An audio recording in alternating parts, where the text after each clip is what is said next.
Good evening, everyone, and welcome to This Week from Rockdale. And I am your host, Larry Cox, and it's good to have each and every one of you joining me tonight on This Week from Rockdale. So I want to go say hello to some folks that have joined the show. Catherine Lynn, good evening. Thanks for joining the show. Cheryl Garcia, thanks for joining the show. Clayton Norwig, Judy Bond, Cheryl Moulton, CJ Lester, Charlotte Gellert, Tina Hobbs. Thanks for joining the show. Joey Williams, Voices for Rockdale, Miss Corliss Turner, Dan Burks. Good evening, Dan. Thanks for joining the show. Glad to have all you guys here tonight. So, I was out of town this week, so I didn't get to see everything that went on in Rockdale County. I did read an article and I did see some stuff on Facebook.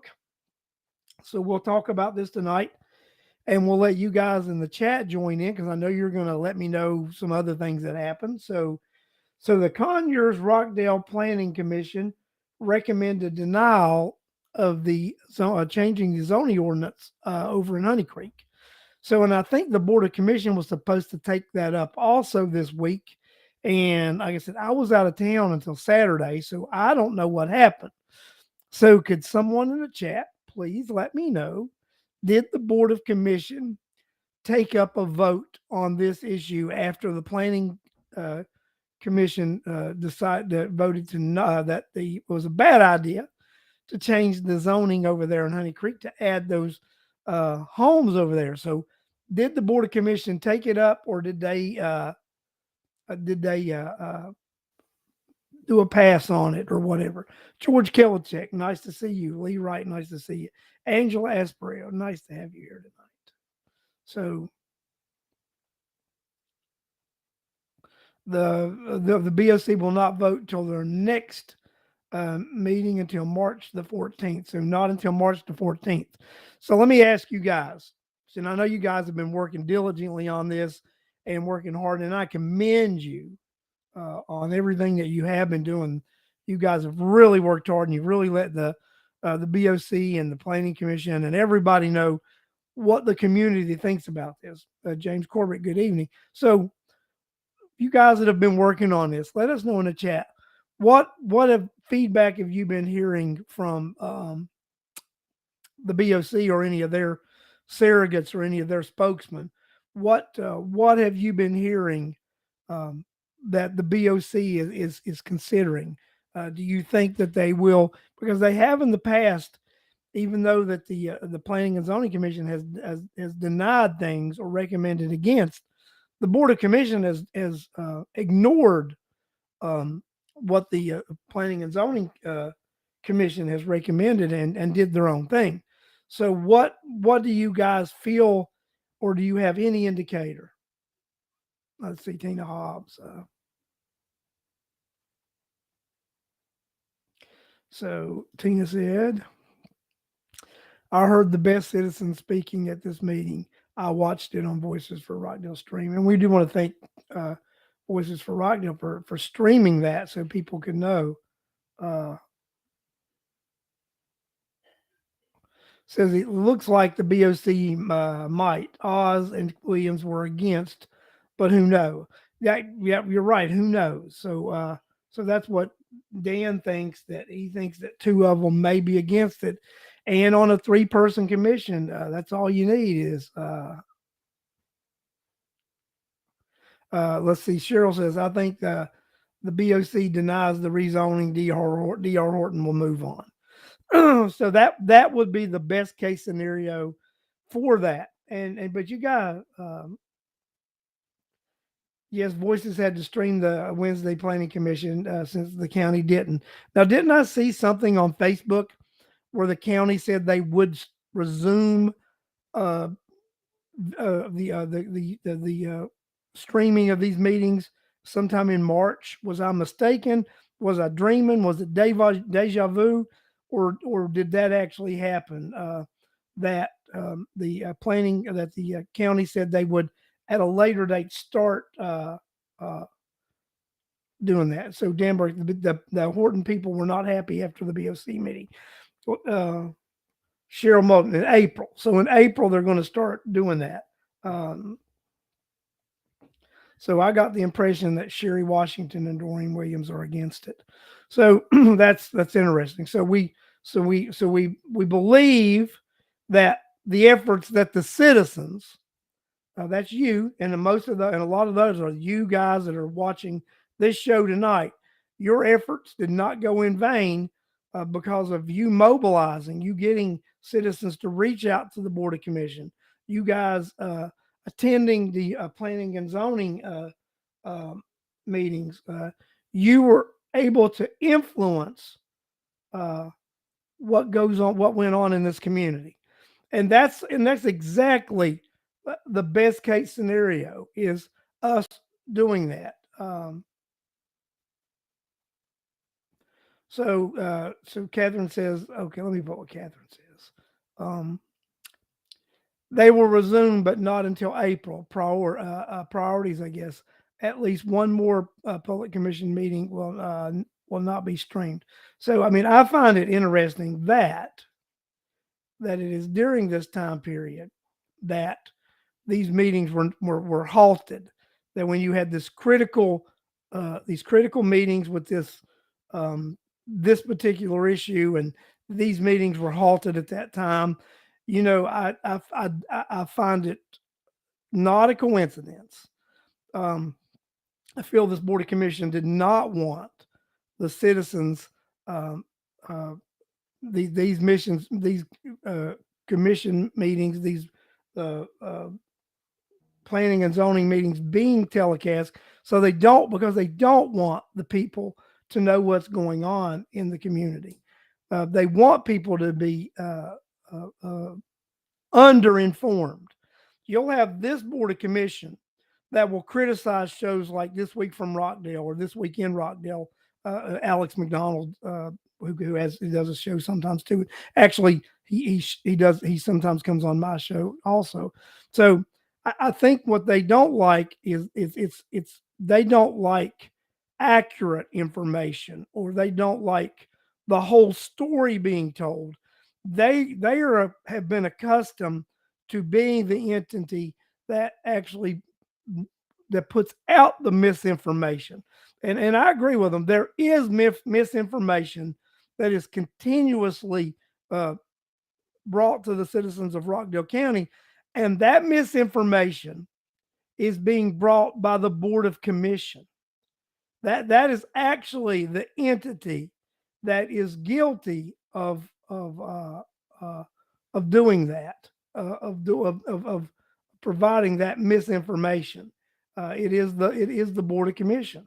So we've got to be very careful uh, that the Board of Commission doesn't get a stronghold, and they don't shut down individuals who want to actually provide the truth of what's going on. Uh, let's see, but Charlotte says this. But the BOC may approve the Highway 138 and Weatherstone townhomes. Today I was riding around. I had to do some work today and go pick up some stuff and at my office and do some things. And I was riding around and I just noticed all the different townhomes that are, that they're starting to be developed and where they're being developed, and the problems we're going to have with traffic with these areas. And every one of these developments are in that zone, which should be our economic development zone. But we've decided to develop these townhomes in this area, and they are going to take up greatly needed water and sewer resources that could have went to economic development. Um, it's crazy, guys, of what this commission and their lack of planning, because they talk about a vision for Rockdale. And unfortunately, this is what I see as a citizen. I see a lack of vision for this community. Bill Campbell has told me this, and I'm going to start using this too. Bill Campbell calls the area they're putting all these townhomes and stuff. He calls it the sewer belt because it is the area where the sewer does exist. It's the sewer belt. So we don't have sewer anywhere else other than these areas that they're wanting to do these townhouses, because they don't do the townhouses in areas where they would have to build septic or have private septic because there's not enough acreage to build anything and do the private septic, or it would be too difficult. So that's they are the county and the city are they are manipulating the system, and they are taking advantage of the water and sewer, and they are putting those most valuable resources toward these housing and townhomes in this high density, instead of using it to where we could use it for economic development, bring some additional business, do some actual job creation in Rockdale County. But that's not what these individuals want to do. They want to spread their misinformation, not be truthful with you. So I'm gonna let me put this up here. We are currently experiencing some equipment issues and staffing challenges, and are only live streaming the meetings of the Board of Commission at this time. You know, that could be true, and it might not be true.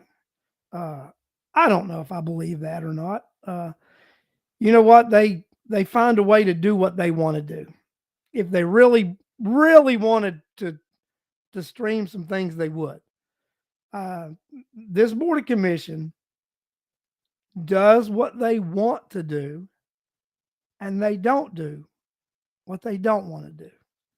So we've got to realize that these guys are just characters. They're just characters. They're clowns, and us citizens, we've got to say enough is enough. I am so glad that those citizens that fought this housing development and this rezoning in Honey Creek, that they rallied, they got their information, they put out factual information. Because trust me, if you hadn't put out the information that you put out, which was facts, you talked about the potential flooding, you talked about the GDOT, you talked about the traffic issues. If you hadn't put out your factual information, the BOC would have put out misinformation. They would have put out misinformation about this project. But you beat them to the punch. You put the truth out. And the truth will always outshine misinformation.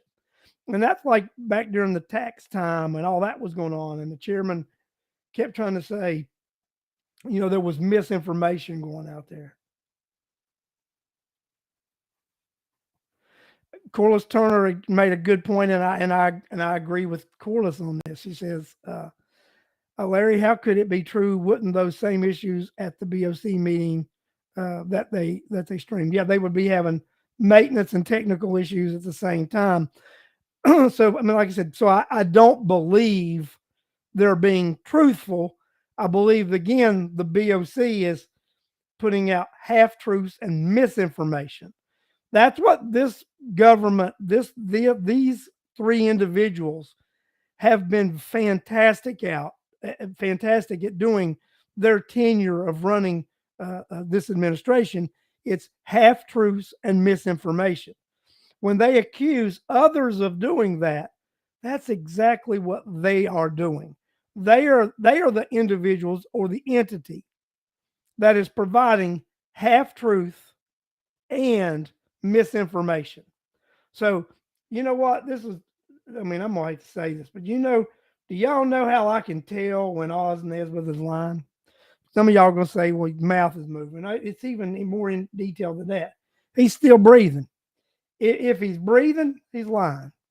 That's just the way it is, guys. If the man is breathing, he is lying.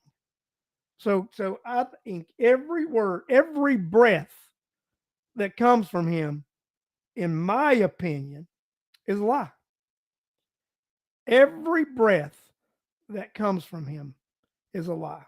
That's how I interpret that. And I'm not going to back down from that stance because I think that he is the most dangerous and the worst thing for Rockdale County.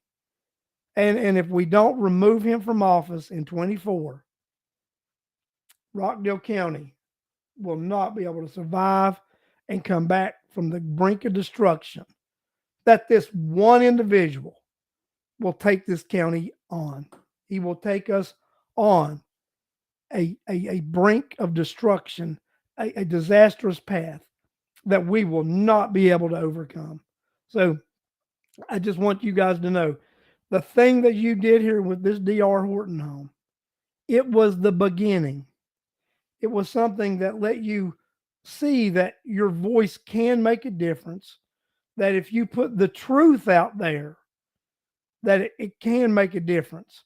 So in 24 next year, when this election cycle comes upon us a year from now, that you will be able and you will have the courage to stand just like you have now, but stand against this board of commission. Stand against the reelection of a disgraced, disbarred attorney, Sherry Washington, and a misinformation, non-truth telling chairman, Osborne Nesbitt. That's what you have to do. You have to stand up against those two individuals and make sure during that primary next year that those two do not win the primary. And we can do that if we as citizens ignore party affiliation and we just go out and vote as citizens in that primary. And that will mean that every citizen in Rockdale County will need to pick a Democrat ballot. You will need to choose that ballot to have a voice. That means Republicans, you will need to do that.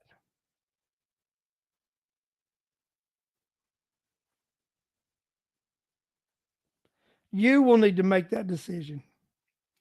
You will need to stand strong, stand tall, and stand brave. Because if you are able to look past party ideology, race, color, sexual orientation, and all the other nonsense that people try to use to pit us against each other, and we can unite as citizens, we can unite as Rockdale County residents, I think we will be able to make a difference. We will at that time next year be able to say enough is enough. We want to reset Rockdale. We want Rockdale to be a community where we feel safe living in. We want Rockdale to be a community where we know our tax dollars are being spent properly. We want to live in a community that when we ask our government to provide us information, they don't give us the runaround, but they tell us exactly how they're spending our money, why they're spending the money, and more than that, they listen to us on how we want them to spend our money and what direction we want this county to go in, and not the direction that three simple minded individuals with no plan are leading this county to the abyss, to a point of no return. But each and every one of us can make a difference. We can turn it back. We can turn it back.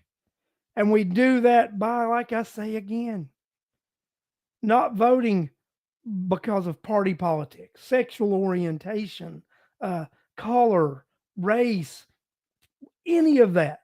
All that stuff is used to divide us. It's used to separate us. We have more in common than you think we do. We are more alike than we are than not alike. We as citizens of Rockdale County actually want the same things. We want a community that we can be proud of. We want homes that we can be proud of. We want neighbors that we can be proud of. And to do this, it's going to take courage. It's going to take us putting a lot of these stereotype things away.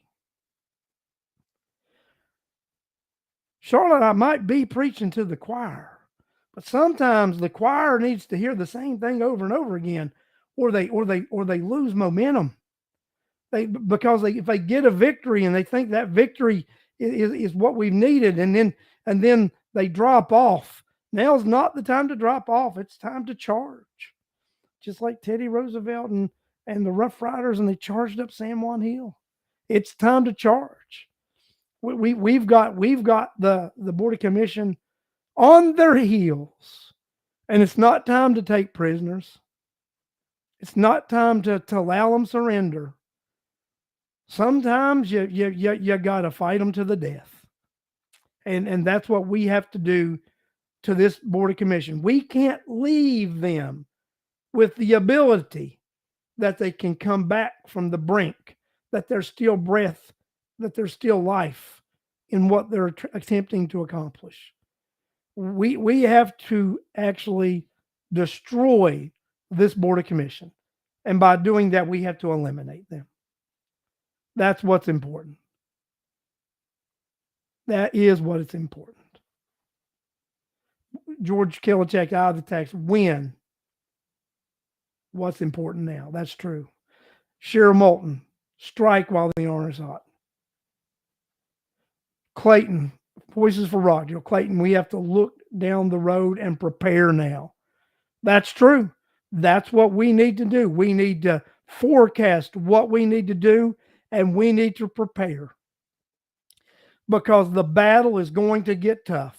Because when you back a wild animal into the corner, they come out fighting, because that flight or survive mechanism comes out. They are going to fight for survival. Because this is another thing you got to look at. You got a bunch of poor people that are in that office that if they don't have those, they don't have a pot to piss in. And that's reality, guys. You've got individuals, that's their income. That is their income. And without those jobs, they're desolate. So we've got to realize they are in a fight for their life also, because not only is it their income, but they get to do all this traveling, fancy eating, big parties, go here, go there. They are living high on the hog on your dollar. And they don't want your dollar to go away. High on the hog with your dollar. That's reality. That's facts, folks. That is facts. They getting ready to go to another one of them manager meetings down in Columbus, Georgia, like they did a couple years ago over in Greenville, South Carolina. They're going to take all the directors and deputy directors down there and spend a ton of your money. They're going to spend a ton of your money taking those folks whining and dining and a bunch of foolishness. I was in corporate America for a while, and you know what? We would have these things like this, these little retreats. They wasn't nothing but a bunch of foolishness and wasting money. I did one of my business reviews one time, and my business review was actually to eliminate those activities and save us at least $250,000 a quarter by eliminating that foolishness, because at least 2 or 3 people got fired every time we had one of those things, because people drank too much and did a lot of nonsense. So I guarantee you there's a lot of nonsense goes on when they do this, when they drinking and partying on your dime. And don't let anybody think that's not what's going on. Trust me, folks, that's exactly what's going on when they go to one of these retreats. They partying and dancing and drinking and drugging on your dime. That's exactly what's going on. You know what, guys? I don't even want to talk anymore. I'm tired. I'm done. Been on here about 30 minutes. I love every one of you. I'm going to get off of here tonight. I'll be back next week and we're going to bash this BOC one more time. Why don't you invite your neighbors, invite your friends, tell them there's a guy on here that's going to call the Board of Commissioners liars and cheaters and everything. So why don't you come on here next Sunday night and listen to me just bash these nonsense people again. Thanks, guys. I appreciate it. And I will talk to you next week. And I'll see you here on This Week from Rockdale.